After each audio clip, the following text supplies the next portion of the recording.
tutasoma neno la Mungu kwa kitabu cha Warumi kwa sura 12, tutasoma verse ya kwanza na ya pili. Je lis dans le nom du Seigneur. Amen. Je vous exhorte donc, frères, par les compassions de Dieu, à offrir vos corps comme un sacrifice vivant, saint, agréable à Dieu, ce qui sera de votre part un culte raisonnable. Ne vous conformez pas au siècle présent, mais soyez transformés par le renouvellement de l'intelligence, afin que vous discerniez quelle est la volonté de Dieu, ce qui est bon, agréable et parfait. Amen. Amen. Bien-aimés, vous pouvez vous asseoir. Kaeni chini wapendwa. J'ai déjà prêché sur ce passage, sur message. Nilishahubiri kama mara 6 kwa neno hili. Je me suis amusé à revoir tous les messages que j'ai prêchés sur ce texte. Niliweza kwenda kutafakari, niangalie nimekwisha kuhubiri message ngapi kwa hii shahiri. Et les 6 messages que j'ai déjà prêchés sont différents. Na hizo message zote 6 ziko tofauti. Et cela m'a vraiment montré que la parole de Dieu est très riche. Na hile nituma ninajua kwamba neno la Mungu ni tajiri kweli. On ne peut pas épuiser la richesse dans la parole de Dieu. Hatuwezi kumaliziana na utajiri wa neno la Mungu. Alléluia. Amen. Et le message que je vais vous prêcher aujourd'hui est différent des 6 autres messages que j'ai déjà prêchés sur ce passage. Na hilo somo la leo ni tofauti tena na hizo 6 ambazo ametuhubiri tena wakati leo. Alléluia. Amen. Ces 2 versets décrivent ce que nous sommes appelés à faire. Ces 2 versets décrivent ce que nous sommes appelés à faire. Na hizo verse mbili zinaonyesha yale ambayo tuko tunafanya. À faire à cause de la compassion et de la miséricorde de Dieu manifestée par notre Seigneur Jésus-Christ. Juu ya huruma na neema ya Mungu ambayo inadhihirika katika mwana wake Yesu Kristo. Et dans cette optique, nous sommes appelés à lui présenter d'abord nos corps, nos vies comme des sacrifices vivants. Na hapa tunaitwa kutoa miili yetu kuwa dhabihu safi. À savoir une vie de service et d'obéissance. Kuishi maisha ya utumishi na maisha ya kutii. C'est le résumé bref du message de la semaine passée. Hii ni kifupi ya somo ambalo tulisoma juma lililopita. Ce soir, je vais concentrer mon message sur le verset 2. Na hapo tutaingilia kwa verse ya pili, qui nous enseigne sur le processus de la sanctification.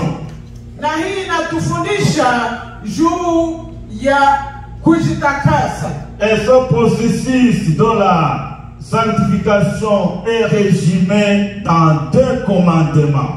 Na hiyo inakuwa na kifupi yake katika amri mbili. Premier commandement Na amri ya kwanza qui porte un sens négatif. hiyo ni kinyume kabisa. Ne vous conformez pas au siècle présent.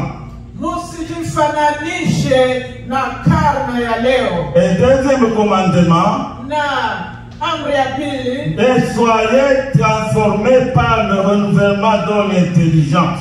lakini tubadilishwe katika akili zetu. Commençons avec le premier commandement. Tuangalie hiyo ya kwanza. Ne vous conformez pas au siècle présent. Tusiweze kuangalia mambo ya karne ya leo. En d'autres termes, Kwa neno lingine, ne continuez pas à vous conformer au siècle présent. tusiendelee kuishi kama ilivyo karne ya leo. Ne vous laissez plus vous conformer au siècle présent. Tusi tusiangaliane na yale ya leo. Ne copiez pas le siècle présent ou le monde présent. Tusifananishwe na mambo ya leo au mambo ya dunia hii ya leo. Bref, il s'agit de renoncer au système de valeurs qui n'honorent pas notre Seigneur de Jésus-Christ. Yaani ni kuachana na tabia zote ambazo hazifurahishi Bwana wetu. Le système de valeurs du monde fondé sur les normes du monde sans Dieu. Ile tabia za kiulimwengu ambazo zinatembea bila Mungu.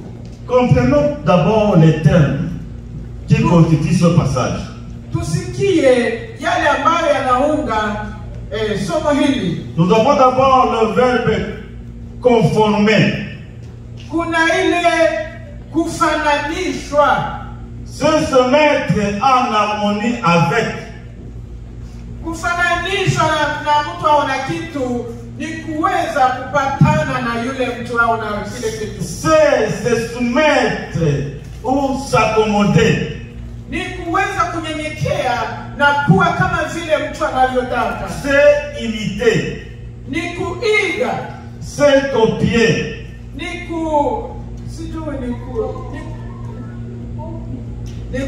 kukopi. C'est aussi se mettre au même diapason que. Ni kujiweka kwa mahali pamoja na yule mtu. En d'autres termes, et très brièvement, c'est se mettre en harmonie avec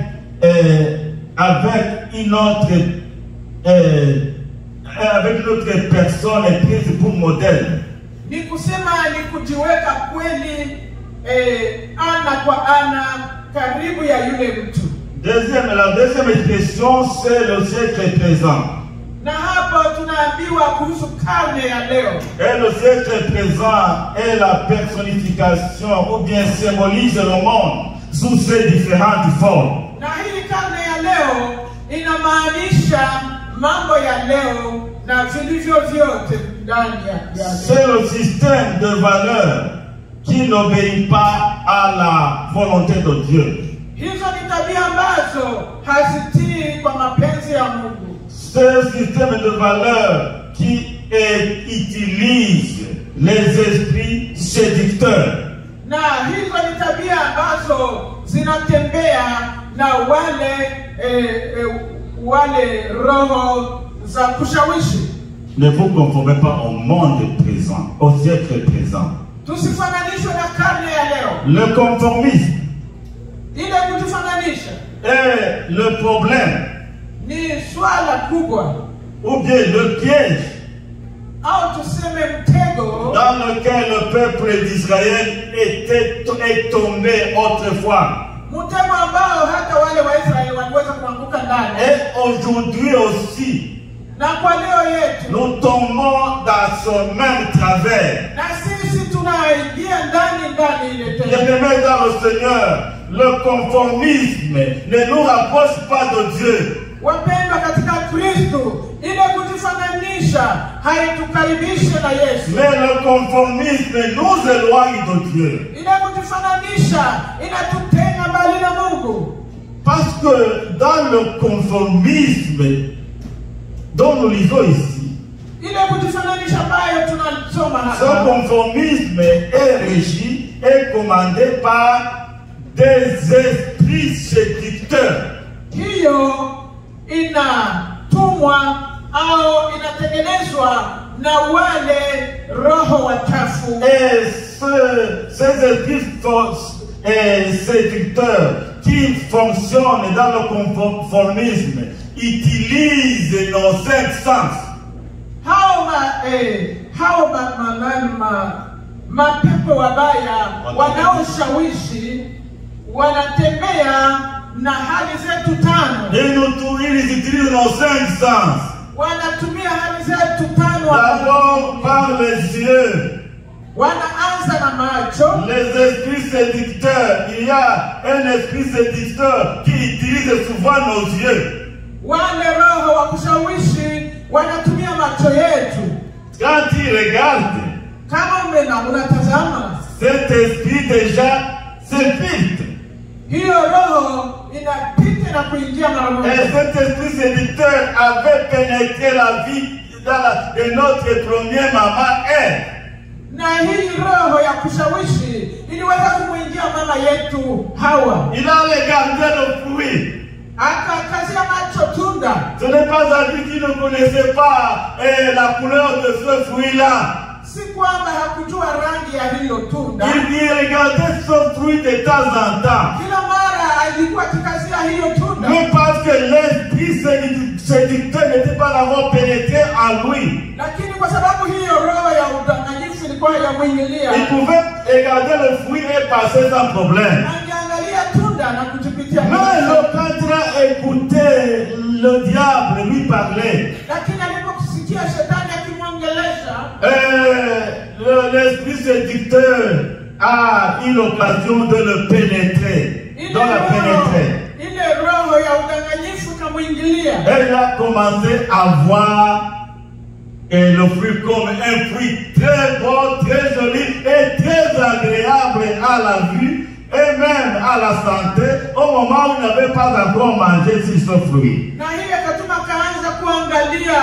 akasema kakazia macho, akaona akasema na hili tunda ni nzuri sana na linaweza kuwa tamu kuliko. L'esprit séducteur.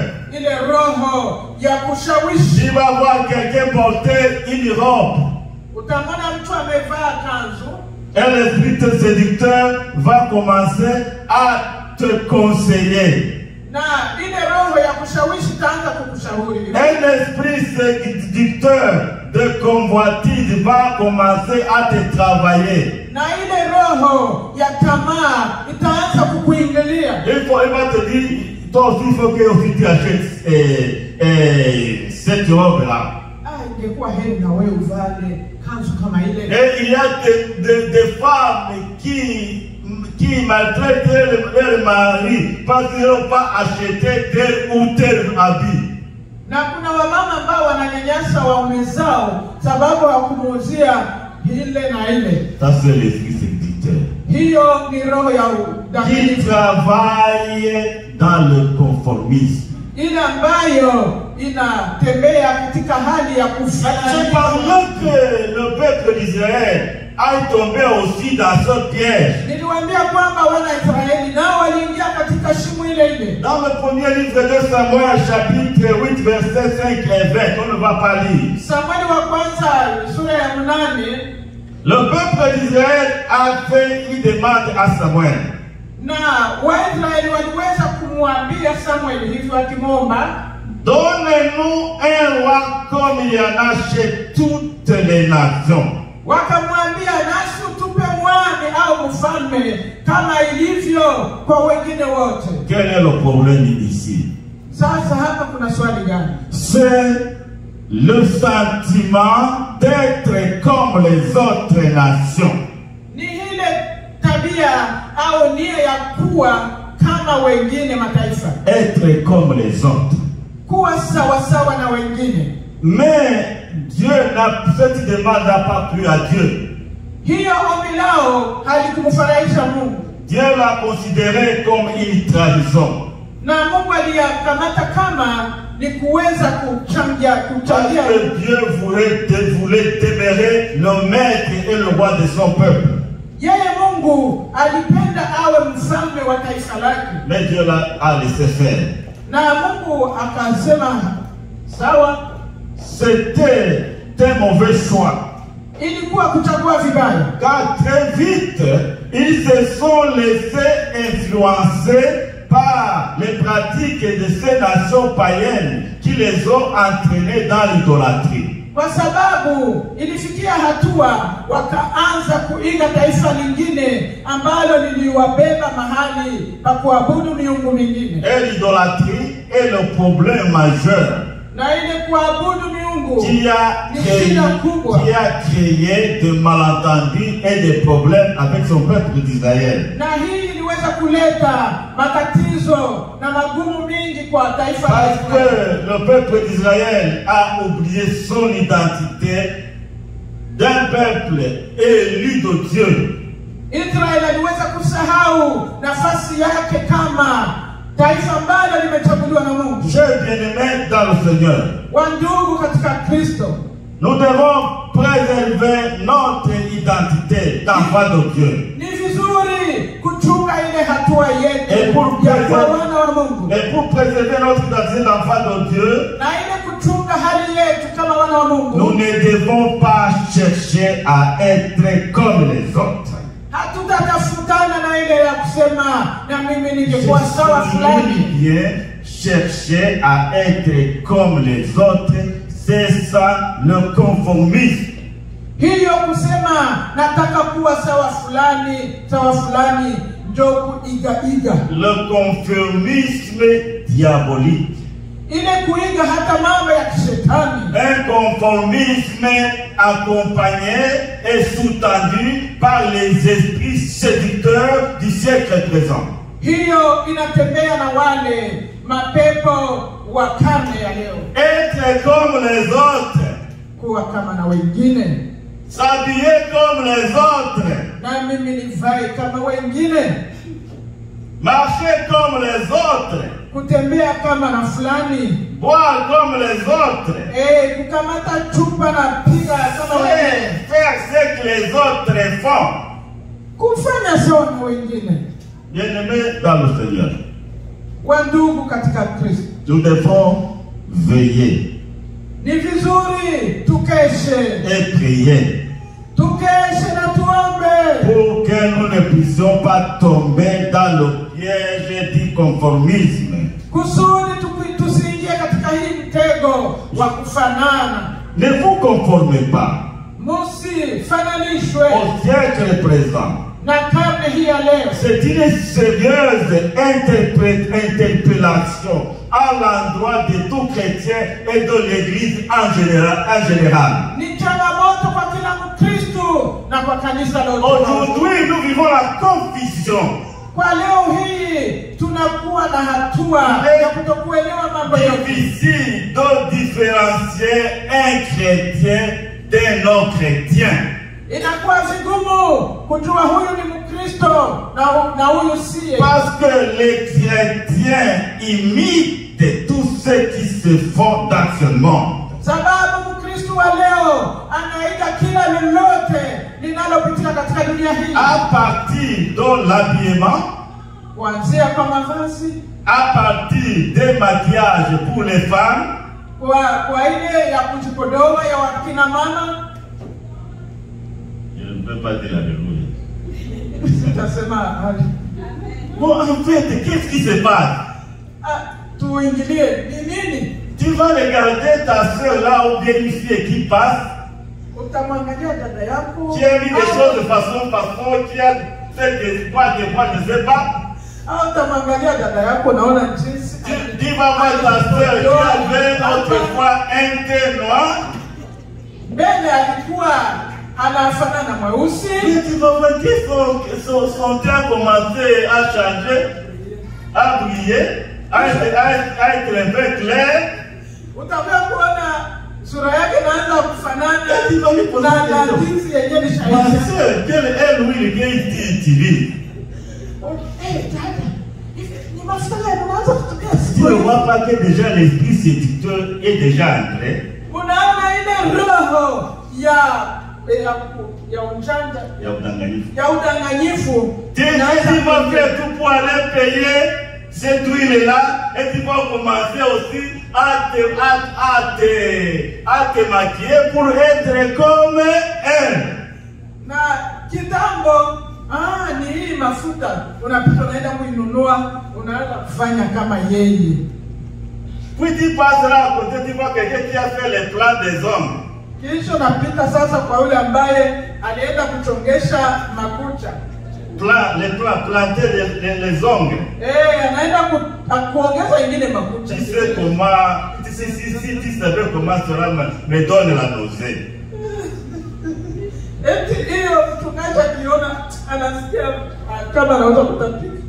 Quelqu'un qui va encore prendre des ongles là, je ne sais pas ce qu'il s'est fabriqué à partir de quoi, il va commencer à ajouter. Utaona mtu alikuwa na vidole, alikuwa na makucha safi, anaanza kuingiza vingine, anaingiza. Je vais vous dire que cela est une abomination. Ça n'honore pas Dieu. Hiyo ni kuchanganyikiwa. Mungu afurahi. Dieu ne nous a pas créés avec des ongles qui arrivent là-bas. Mungu hakutuumba na makucha ambayo yanaenda huko. Dieu nous a créés avec des ongles qui se renouvellent régulièrement. Alitumbia makucha ambayo yenyewe inaota kwa wakati Même wake. si tu coupes ça aujourd'hui, la semaine prochaine, tes ongles vont encore pousser. Wewe peko najua ukikata Jumakesho utakutana tena zimeota. Moi, je me demande celui qui a mis ces longs ongles qui arrivent ici, comment il peut travailler, comment il peut préparer, comment, je pense que ça me mélange en quelque sorte. Anajiuliza ule mtu akishakuwa na ile makucha mrefu sana, anatumikaje? Anafanya mambo mengine na Dieu nous a créés très complets. Mungu alituumba tukiwa kabisa tukiwa. Il ne nous a pas créés à moitié. Mungu alituumba kwa ujumla. Contentons-nous de la façon dont Dieu, l'Éternel Tout-Puissant, nous a créés. Tufurahie jinsi Mungu alivyotuumba jamani. Je vous dis parce que dans notre église, je ne vois pas je n'ai pas encore vu des cas de ce genre-là, de ces femmes-là, de ces jeunes filles-là, qui mettent des nouvelles hommes. Nashukuru Mungu kanisani mwetu naona mna makucha ya kawaida tu. C'est l'origine de ces ongles d'abord. Je, unajua hizo makucha zinatoka Est-ce wapi? que tu connais l'esprit qui est derrière cela? Unajua ni pepo gani anakuwa na hiyo? Anakuwa nyuma ya hiyo. Nous vendons au diable sans le savoir. Tunajiuzisha kwa mwovu bila kujua. Quand il porte ça, Na ukisha kuwa na ile qu'un démon te voit, na shetani au daimoni kikuona, c'est le nôtre, c'est le nôtre. C'est vrai. oh, huyo alishakuwa wetu, alishakuwa wetu. Bien-aimés dans le Seigneur, Wandugu katika Kristo, soyons perspicaces. Soyons vraiment vigilants. Tuwe na kiasi. Même dans nos habillements. Hata kwa kuvaa kwetu. À l'église, nous devons nous vêtir d'une manière décente. Tuvae kwa hali inavyostahili kanisani. En Swahili, ils ont un bon terme. Kwa Kiswahili wanakuwa na hatua nzuri. Pouvoir hygiéniste. S'habiller D'une manière décente. voilà, d'une manière décente. Kuvaa kabisa. C'est très important pour les chrétiens et les chrétiennes. Ina maana sana kwa Mkristo na kwa Mkristo mwanamke. Et dans la façon dont nous faisons poutre nos habits. Na jinsi tunavyoshonesha mavazi yetu. Dans les modes là. Ile wakati tunafanya sasa na modeli. Est-ce que vous savez où est-ce qu'on crée les modèles? Je, mnajua mahali ambao wanaenda kutengeneza ile hali ya hiyo mashono? Vous connaissez? Mnajua? Oui, ce n'est pas parce que je ne peux pas dire au ciel, parce qu'au ciel, on ne vend pas des modèles d'habillement au ciel. Sio mbinguni, sababu mbinguni hawafanyi ile namna ya mashono. Mais la plupart des modèles. Lakini mojawapo hizi modeli Et des modèles que nous adoptons pour nous coudre les habits. Ile ambayo tunatumia kusudi tushone mavazi yetu. La plupart sont d'inspiration démoniaque. Mengi yanatokana na pepo wabaya. C'est-à-dire, tout modèle de vêtements Kila modeli ya nguo qui ne t'habille pas complètement, ile ambayo haikufichi mwili wote, c'est d'inspiration démoniaque.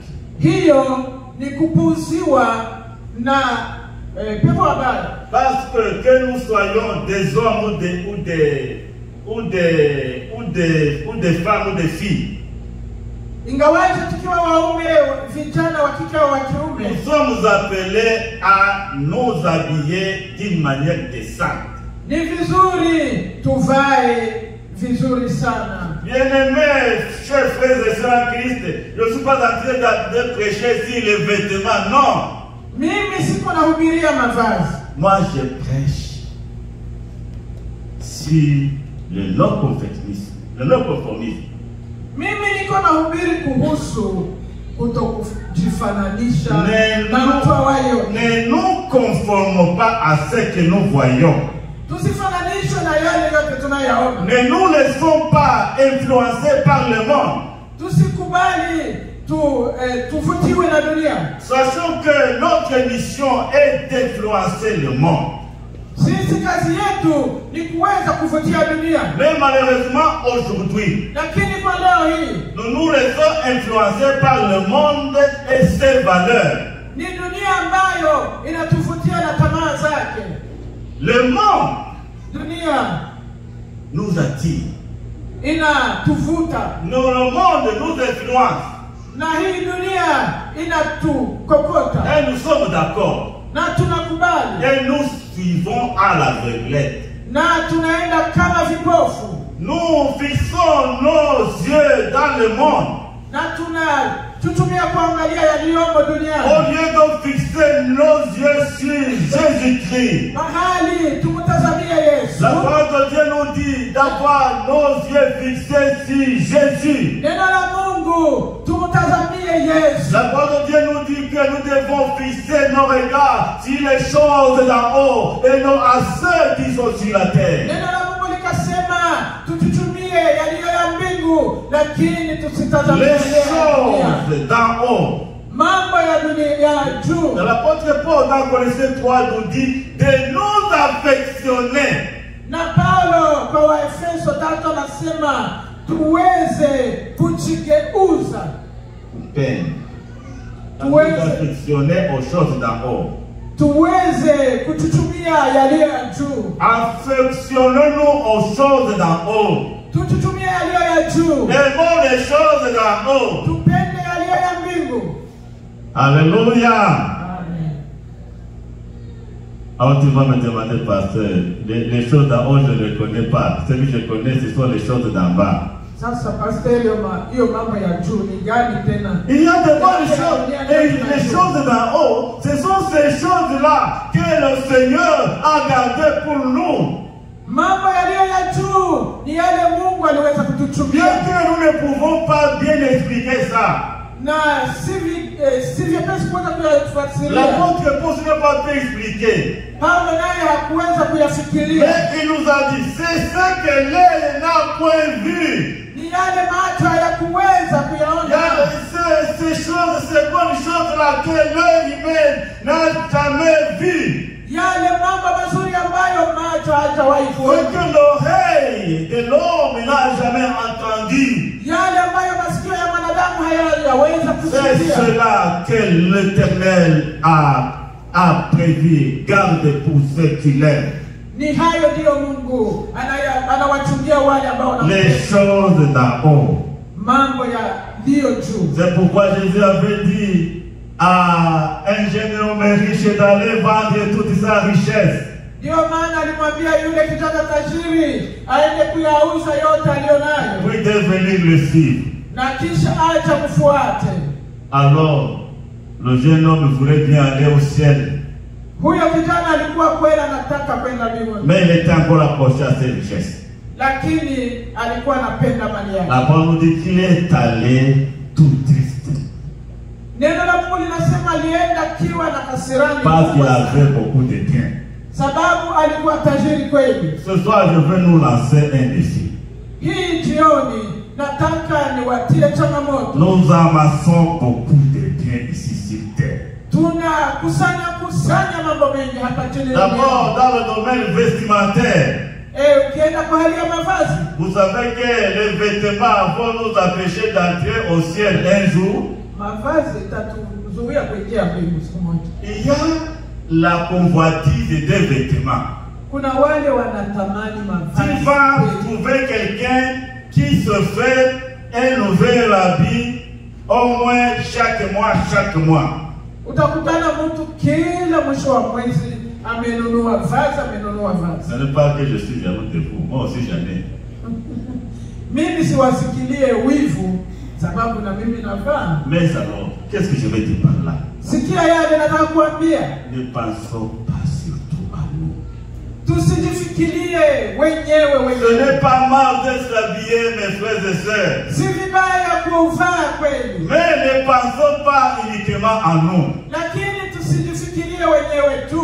Tu vois, moi, Mimi kwa ce n'est mfano, pas pour parler du bien de moi. si kutaka kujisifu Dans ma vie, katika maisha yangu. je ne porte pas de souliers. Mimi siwezi kuvaa viatu viwili. Si vous avez bien constaté, c'est ce soulier que je porte chaque dimanche. Kama mmemchunguza, anapenda vaa hiyo kiatu mpaka vile tazetu. Bon, j'ai aussi mon sandal que je mets quand je me promène. Eti anakuwa na sandale yake ambaye anavaa akitaka kutembea. Il y avait un frère Kulikuwa ndugu mmoja. avec lequel on avait fui ensemble la guerre au Rwanda. Tumekimbia vita huko Rwanda pamoja. Lui, il avait 50 paires de souliers. Alikuwa na miguu 15 ya viatu. Alors, on pouvait se demander comment est-ce qu'il pouvait porter les 5 paires de souliers. Na ungejiuliza viatu 5 tu angevivaa namna gani? 50 paires de souliers. Hiyo miguu 15 ya Au viatu. moment où il y en a ceux qui ne disposaient pas une seule paire parmi ses frères et sœurs dans l'église. Na kuna wale miongoni mwao kanisani ambao hawakuwa hata na kiatu hicho kimoja. Oui. Ndio. Certains avaient des mâles pleins d'habits. Wengine walikuwa na mamare ambazo zinajaa mavazi. Là, les gens sont en train de se demander maintenant son pasteur qu'est-ce qu'il est en train de nous dire. Na kuna ule kwa pastor sasa leo anatubeba wapi? Je suis en train de vous enseigner la parole de Dieu. Niko na wahubiri neno la Mungu. Tout ce qui tu amasses, Yale yote ambayo nakusanya tous ces mâles pleins d'argent, pleins d'habits, ile mamare ambazo tunavaa mavazi, tous ces habits qui sont remplis dans les garde-robes. yale yote ambayo nachunga kwa garde-robe yako. Bien aimé, moi aussi j'en avais autrefois. Na mimi wakati uliopita nilikuwa nazo. Mais quand la guerre avait éclaté au Rwanda, lakini wakati ya vita, qu'est-ce que j'ai pris? Qu'est-ce que j'ai pris? Il faut me demander. alikamata nini? J'ai toi mal. Aliacha yote.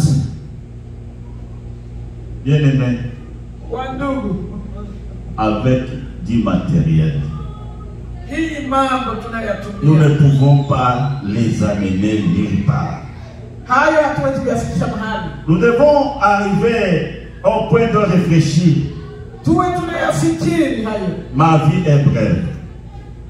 Maisha yangu ni mafupi. Et si je meurs accidentellement aujourd'hui, Na kama leo ninaweza kufa bila kujua, toutes ces affaires que j'ai entassées, ça va me servir à quoi? yale yote niliyachunga yatakuwa ya nani? Bien aimé, Wandugu, il y a quelque chose qui est derrière tout ce que nous amassons.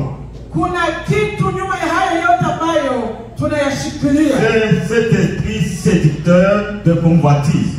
Ni hiyo roho ya kushawishi, ya kutamani. Amasser, amasser et amasser. Unalunda na unalunda. Et nous n'avons pas le temps de penser à quelqu'un d'autre qui n'a pas apporté. Na hauwezi kufikiria yule ambaye anakosa vazi la Je ne kuvaa. sais pas si je me fais comprendre. Sijui kama tunaelewana. Je ne sais pas si vous me comprenez. Sijui kama hakika tuko pamoja. Mais je voudrais te dire une chose. Acha nikwambie kitu kimoja. Sois sobre Uwe na kiasi. dans tout ce que tu fais. Uwe na kiasi katika yale yote unayofanya. Au lieu d'amasser tes richesses et tes affaires ici sur terre, Badala ya kusanya mambo mengi hapa chini duniani, il faut amasser ça dans le royaume de Dieu. acha hayo tuyachunge katika ufalme wa Mungu. Et ça c'est très important. Na hiyo ndiyo ya maana. Ne vous conformez pas au siècle présent. Tusifananishwe na karne ya Dieu sasa. nous a donné la mission Mungu alitupa kazi d'attirer et d'influencer le monde pour l'amener à Christ.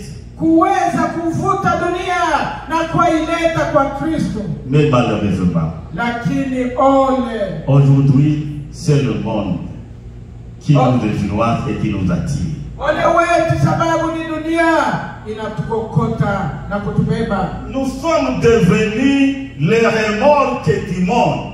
Tumekuwa ile mikokoteni ya dunia.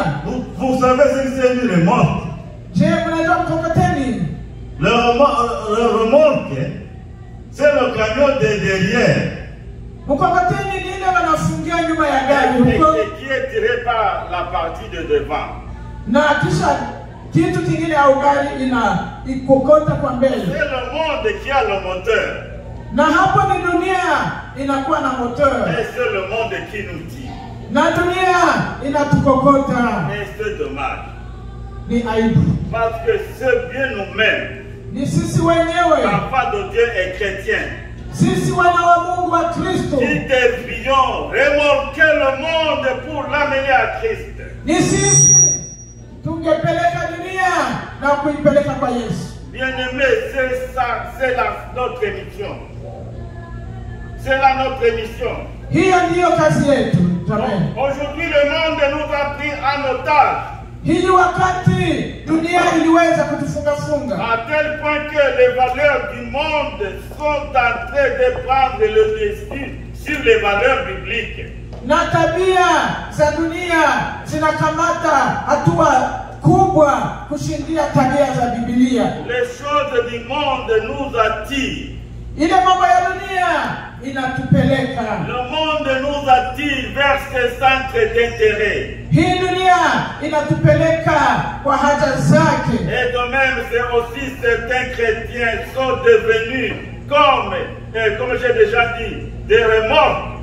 Na ndiyo maana hata leo Wakristo wengi walishakuwa kama mkokoteni. Au lieu d'influencer, nous nous laissons influencer. Pahali sisi tuweze kuwavutia, wao wanatuvutia. Bien-aimés dans le Seigneur, Wandugu katika Kristo, vouloir être comme les autres ile kutaka kuwa kama fulani est un piège qui nous guette. ni mtego ya ajabu Et ambayo nous devons inatuangalia. l'éviter en tant qu'enfant de Dieu. Ni wajibu wetu kuweza kuachana na ile kama watoto wa Mungu. Nous regardons notre identité. Tuweze kuchunga utu wetu. Je vais vous citer un verset très important pour finir ce point. Ninaenda kuwatajia versi moja ya maana mbele ya kumaliza hii kipindi. 1 Pierre chapitre 2 verset 9. Petro wa kwanza sura ya 2 na versi ya 9. Je vais vous lire. Acha some. Vous au contraire, vous êtes une race élue, un sacerdoce royal, une nation sainte, un peuple acquis, afin que vous annonciez les vertus de celui qui vous a appelé des ténèbres à son admirable lumière. Nous ne sommes pas comme tout le monde. Sisi si kama na wengine wote. Nous ne sommes pas comme tous les autres. Sisi si kama na wengine Nous wote. sommes un peuple, une race élue. Sisi ni taifa ambalo limechaguliwa. Un sacerdoce royal. Sisi ni watoto wa mfalme. Une nation sainte. Sisi ni taifa takatifu. Un peuple acquis. Sisi ambao ni taifa ambalo Qui a une mission d'annoncer les vertus de Dieu. tumeitwa kuweza kutangaza mazuri ya Mungu. Alléluia. Amen. Entamons le deuxième point. Twende tuingie kwa somo la pili. Je ne vais pas être très long. Ne vous en faites pas. Sipendi kuwakawisha sana. Deuxième commandement. Na amri ya pili Se laisser transformer ni ile ya kuweza par kubadilishwa, le renouvellement de l'intelligence. kubadilishwa katika akili zetu. Alors ici le verbe transformer dénote un changement continuel. Ile kubadilishwa inaonyesha mabadiliko ambayo yanaendelea. Être transformé par le nouvellement dans l'intelligence. Kuweza kubadilishwa katika hali yetu ya akili C'est zetu. conjugué à l'impératif. Hiyo wameisema kwa tendo. C'est-à-dire une activité qui continue. Yaani ni tendo ambalo linaendelea. En d'autres termes, nous pouvons paraphraser cela ainsi. Na kwa wakati mwingine tunaweza sema kwa kifupi hivi. Soyez toujours en train d'être transformés par le renouvellement de l'intelligence. Yaani ni kuendelesha kubadilishwa au kugeuzwa katika hali ya akili zetu. Bien-aimés, cette partie du verset ne parle pas de ce que Dieu a fait ou fait pour nous. Wandugu, hii mahali haisemi kuhusu mambo ambayo Mungu anafanya kwetu, Mais de ce que nous devons faire continuellement. lakini inamaanisha yale ambayo inatubidi kufanya kila mara. Savoir nous laisser transformer. Kukubali tubadilishwe. Et cette transformation doit durer toute la vie. Na hii mabadiliko itakuwa ya kila siku. C'est ça la sanctification. Hii ndiyo utakaso au La utakatifu. responsabilité repose sur nous. Na hiyo ni wajibu wetu. Nous ne devons pas être formés selon les valeurs du siècle présent. Sisi hatuwezi kufanana na tabia za karne ya leo. Parce que dans le mot transformation, il y a le mot formé. Na katika hii kubadilishwa kuna ile ya kuumba. Le verbe former. Hii tendo kuumba. Nous devons nous former Tunapaswa kuumbwa et nous laisser former. na kuumbwa tena. Mais pas selon les valeurs du siècle présent, Lakini hatutafuatana na tabia ya karne ya leo, mais selon les valeurs bibliques. lakini tutageuzwa kufuatana na tabia za Biblia. Laissons-nous former Tuache tuumbwe, par les valeurs bibliques. tuumbwe na ile tabia za Biblia. Laissons-nous former Tuache tuumbwe et formons-nous na tuumbwe, dans la parole de Dieu. tuumbwe pia katika neno la Mungu. Mais quel est le problème? Shida ni ipi? Nous n'avons pas ce temps-là. Hatuna wakati. Le temps de nous former dans la parole de Dieu. Hatuna ile wakati ya kujiumba katika neno la Nous Mungu. ne lisons pas la parole de Dieu. Hatusomi neno la Mungu. Et même à l'église, quand nous arrivons, Na hata kanisani nous tunapofika, n'avons pas le temps de bien suivre ce que le pasteur est en train de prêcher. hatuna wakati ya kuweza kutafakari yale pastor anahubiri. Je vous le dis souvent.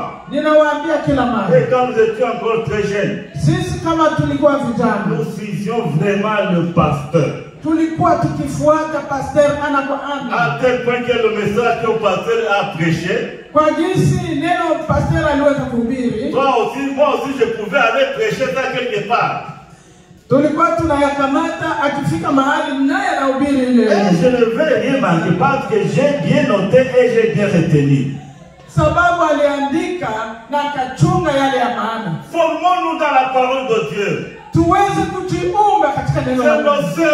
C'est l'une des instruments que Dieu met à notre disposition pour le renouvellement de notre intelligence. Na hiyo ndiyo itatusaidia kuweza kubadili nia zetu. Et la parole de Dieu fonctionne avec le Saint-Esprit. Neno la Mungu linatembea na Roho Mtakatifu. Parce qu'un jour, l'apôtre Pierre a dit, oh Seigneur, ta parole est esprit et vie. Ndiyo maana Petro akasema siku moja, oh Bwana, neno lako ni kweli na ni La uzima. parole de Dieu marche avec le Saint-Esprit. Neno la Mungu linatembea pamoja na Roho Mtakatifu. La parole de Dieu et le Saint-Esprit créent.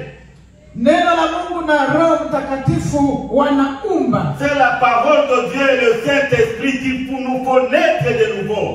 Hilo neno la Mungu na Roho Mtakatifu linatufanya kuzaliwa. Parce que cette parole que nous lisons, que nous apprenons, que nous méditons, a été inspirée par le Saint-Esprit. Kwa sababu neno hili ambalo tunasoma, neno ambalo tunasikia limeweza kuwekwa wakfu na Roho Mtakatifu. De nous laisser former. Tukubali tuumbwe. Nous laisser former. Tukubali Et tuumbwe nous former na tuumbwe tena dans la parole de Dieu. Tuumbwe na neno la Mungu. Alors, cette parole de Dieu et le Saint-Esprit pamoja na Roho Mtakatifu fonctionne au niveau de notre intelligence. Haya yanatembea na akili zetu. Au niveau de notre intelligence. Inatembea na akili zetu. Et c'est à ce niveau-là que se trouve la tour de contrôle de nos attitudes, de nos sentiments et de nos actes quotidiens. Na hapo ndipo hili neno linaangalia tabia zetu na mafikara yetu mule ndani. Au niveau de notre intelligence, kwa hali ya akili zetu, il y a une tour de contrôle. Kuna kuwa mambo ambayo yanatuchunguza. De tout ce que nous sommes. Inachunguza yale yote tunayokuwa. Nos attitudes. Hali yetu. Nos sentiments. Tabia zetu. Et nos actes quotidiens. Na yale matendo ambayo tunatenda kila siku. Na tena. C'est au niveau de notre intelligence. Na ni kwa akili zetu tu. Que le diable s'infiltre. Na hapo kwa akili zetu ndipo shetani naye anaingilia. Notre intelligence est le cible privilégié du diable. Hii akili yetu ni mahali kabisa ambapo shetani anafurahia. Pourquoi nous devons veiller et prier? Ndio maana tukeshe na kuomba. Pour que le diable ne puisse pas embrouiller notre intelligence. Kusudi mwovu asiweze kuharibu akili zetu. Par des mauvaises pensées de toutes sortes. Asituletee mawazo mabaya. Parce que, comme je le disais, les esprits séducteurs passent par nos 5 sens. Wale, kama vile alisema, wale mashetani wa kudanganya wanapita kwa hali zetu 5.